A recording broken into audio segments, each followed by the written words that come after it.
Good morning and welcome back to Funliner News, where we bring you all of the juicy drama, breaking news, and all the latest coverage on everything DCI. Today on Funliner News, we'll be going through all of the recent show announcements, as well as some of the teasers that some cores have dropped. And at the end, we'll talk about what is going on with Carolina Crown. So without further ado, let's go ahead and jump into the recent show announcements. The Boston Crusaders have announced their 2025 program titled Boom, featuring music from Tigran Hamasyan, Les Baxter, Sarah Bareilles, and Hans Zimmer. Their program description states, inspired by pioneers, inventors, architects, and artists, this retro-futuristic program finds great emotion in the conflict between innovative optimism and atomic age fear. It's a very interesting vibe they got going on here with a lot of retro kind of imagery that they're giving, especially with the graphic that they have designed for their program announcement.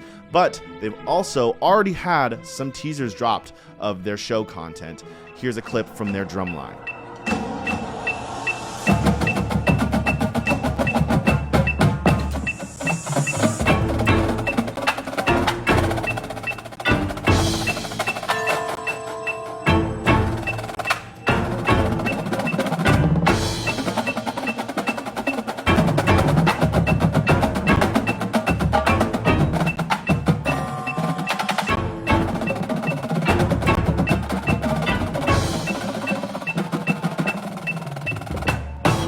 In addition to that, the Boston Crusaders have held their annual Music in the Park ceremony, so here's another clip from that.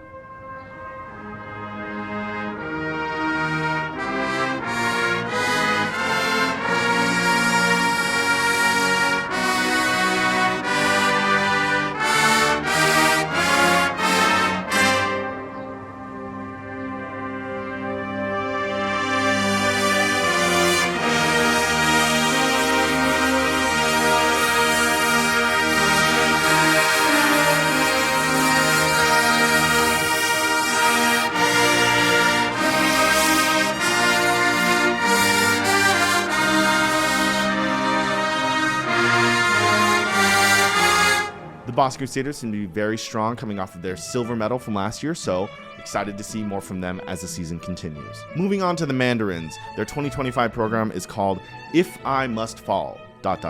They're featuring music from Will Healy, Lewis Cole, Phineas, and many others. And their program description states, the one I am becoming will catch me. Very interesting, mysterious kind of vibe they've got going on. They dropped a very interesting graphic announcement, so check that out on their social medias as well. But very interesting. Mandarins are a very strong core on the rise right now, so it will be very cool to see what they pull out this season. The Santa Clara Vanguard have announced their 2025 show entitled The Avant-Garde, with a little play on words with their capitalization of Vanguard and Avant-Garde. They're featuring music from Bella Bartok, FKA Twigs, Stephen Sondheim, and more. There's no program information for their show as of yet, but we can assume it's going to be weird. If it has anything to do with what Avant-Garde is, I'm very, very excited for this show in particular. I love weird shows, so Santa Clara Vanguard, very cool. Carolina Crown has not released their show announcement or any music sources, but they have teased some sneak previews of their music, so here's that right now.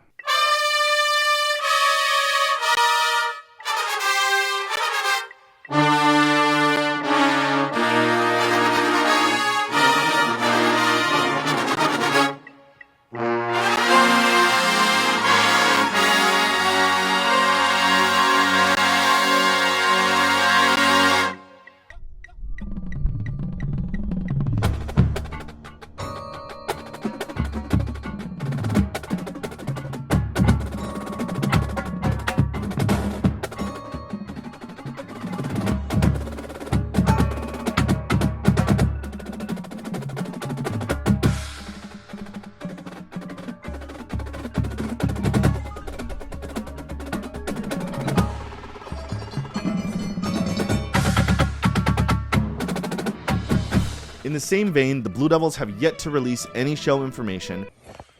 Future Everett here, and the Blue Devils actually have made their show announcement, so here's a clip.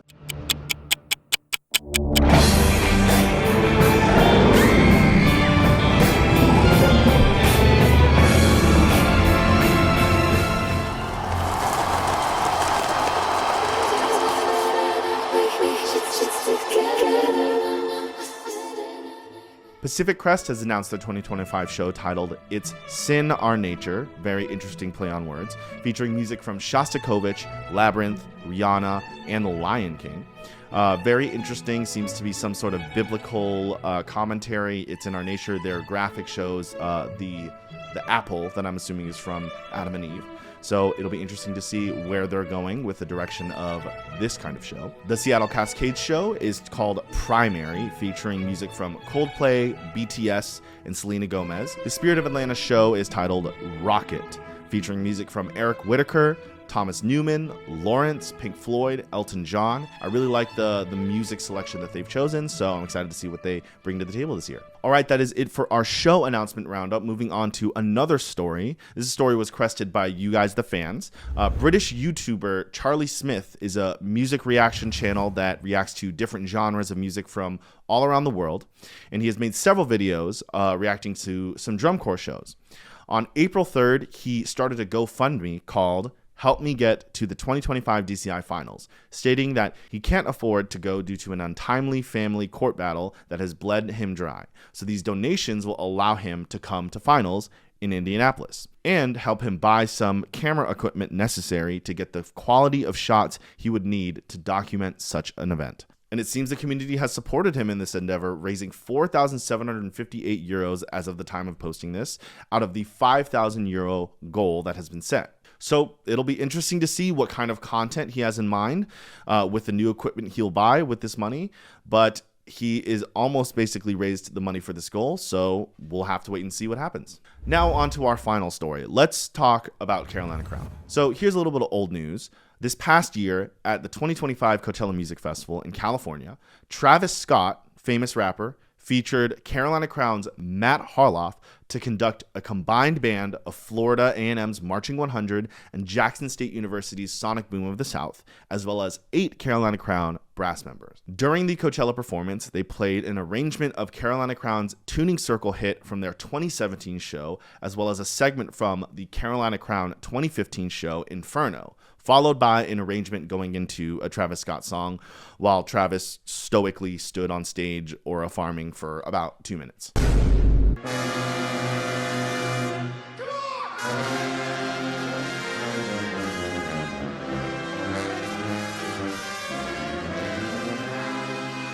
So a couple things to note about this performance. This is not Carolina Crown. It shouldn't be expected to be Carolina Crown. It really isn't Carolina Crown. It's a combined group of some HBCU marching bands and literally just a handful of Carolina Crown members. So this performance kind of stands in this in-between gray area of not exactly HBCU and definitely not Crown. And the result ends up being something that just doesn't sound very good. I do have to give Travis Scott props for seeing Matt Harloff and Carolina Crown and recognizing that sound as something cool and something that he wanted to utilize creatively. I'm pretty sure he probably saw this exact video and was like, I want that in my show.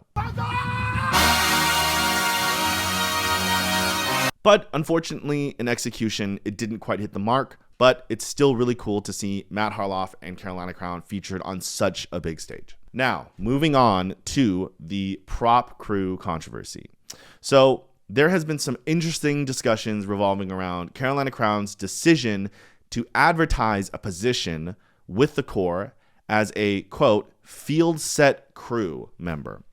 Now, this is not actually new for Carolina Crown, as they've advertised positions in the past for a Met runner. But nevertheless, this field crew position was met with some immediate backlash from the community for some very obvious reasons, which we'll get into in a second. But for some context, with the current climate in DCI, props are a necessity. Unless you're Santa Clara Vanguard from last year, but let's not talk about that. Props continue to get bigger every single year. So a prop crew is necessary for the functionality of a corps, for sure. And usually this results in prop crews that are made up of marching members in the corps as their total responsibility, usually brass members. And if anyone's watching who has been part of a prop crew, including myself, we all know how much time it takes out of your day. You could end up doing props for an hour to 2 hours after rehearsal ends while everyone else showers and, eats and stuff. So the prop crew is definitely something that corps have had to figure out how to manage. So in an effort to mitigate this time lost by the members doing all of these prop things, Carolina Crown has advertised to the youth of America, yes, specifically the youth, a position with the Corps whose sole responsibility is managing these props. But here's the catch. You have to pay. Yes, you have to pay to essentially be free labor for Carolina Crown. $1,750 to be exact. On the official Carolina Crown social media, they said there will be a participation fee for this role that covers 50 plus days worth of meals, housing, and transportation. And this cost ensures you are fully supported on the road while traveling with the Drum Corps with membership status.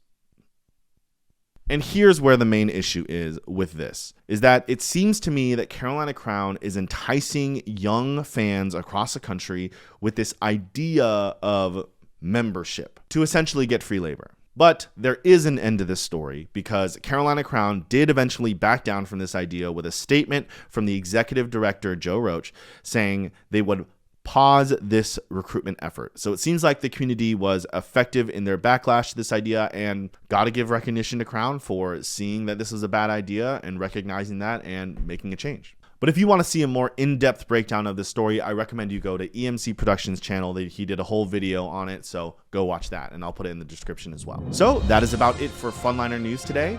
The 2025 competitive season is just about to start, so stay tuned to more Funliner News episodes breaking down the competitive season in depth as it continues. Thank you for watching. My name is Everett Kim, and this is Funliner News. We'll see you in the next one.